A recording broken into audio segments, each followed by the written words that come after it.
Je m'appelle Aman Djoko, je suis ingénieur de formation en sciences halieutiques. Je suis spécialisé en pisciculture tropicale. Actuellement, mon projet porte sur la production et la transformation des produits halieutiques, spécialisés en pisciculture de silure et tilapia particulièrement. Ce projet a pour but de produire pour l'année 100 tonnes de poissons, lesquelles 100 tonnes seront transformées en filets de poissons conditionnés sous vide pour la commercialisation. Donc c'est sur ça que je travaille. Actuellement, j'ai déjà amorcé la première phase, la phase de production. Et donc la phase de transformation n'est pas encore effective parce que le marché est encore en train d'être étudié. Il y a une demande, mais le marché est encore en train d'être étudié et l'acquisition des équipements aussi est en cours d'être faite. J'ai commencé avec 4 bacs de production, lesquels 4 bacs me donnaient 15 tonnes par cycle de 4 mois.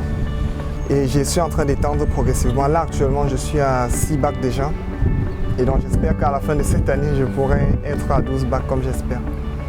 Et en ce qui concerne la transformation, on a commencé déjà à faire des filets pour le marché test, c'est-à-dire qu'on produit et on transforme une petite quantité pour ceux qui émettent la demande. Oui, on transmet et on leur livre cela à domicile pour l'instant. Donc, en fonction de cette entrée dans le marché, on pourra au fil et à mesure augmenter et la quantité et aussi jouer en fonction de l'appréciation des consommateurs sur la qualité. On a une phase de production et transformation et maintenant la plus-value sur le projet, c'est qu'on a une phase de recyclage de nos déchets pour en faire du biogaz en fait. Pour moi, c'est l'indépendance déjà, qu'on soit indépendant en ce qui concerne les importations de tout produit divers et la sécurité alimentaire. Je me suis inscrit dans cette chaîne-là pour la sécurité alimentaire, c'est mieux. Parce que je pense que si on mange bien, on réfléchira bien et on fera de bonnes choses. Au cours de la formation des 4 dernières semaines, déjà l'expérience est parfaite en fait parce que ça m'a permis de me mettre en contact de d'autres jeunes qui font soit dans l'agroalimentaire ou bien dans un autre business similaire.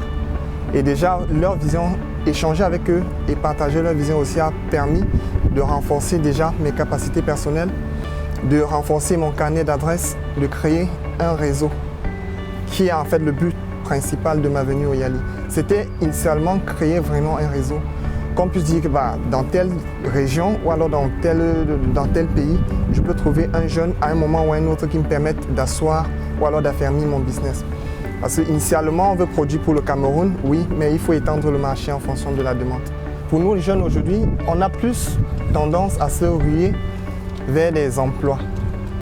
On veut plus travailler pour les autres. Or, le libre arbitre ou alors la libre opportunité voudrait qu'un cadre formé puisse créer une plus-value sur le marché. On veut travailler pour des sociétés qui ont déjà une renommée, qui ont déjà une politique de fonctionnement, qui ont déjà une part de marché. Et généralement, le travail qu'on fait pour ces entreprises-là n'entre pas dans nos cadres ou alors dans notre vision personnelle. Ça ne nous permet pas de nous épanouir comme il faut.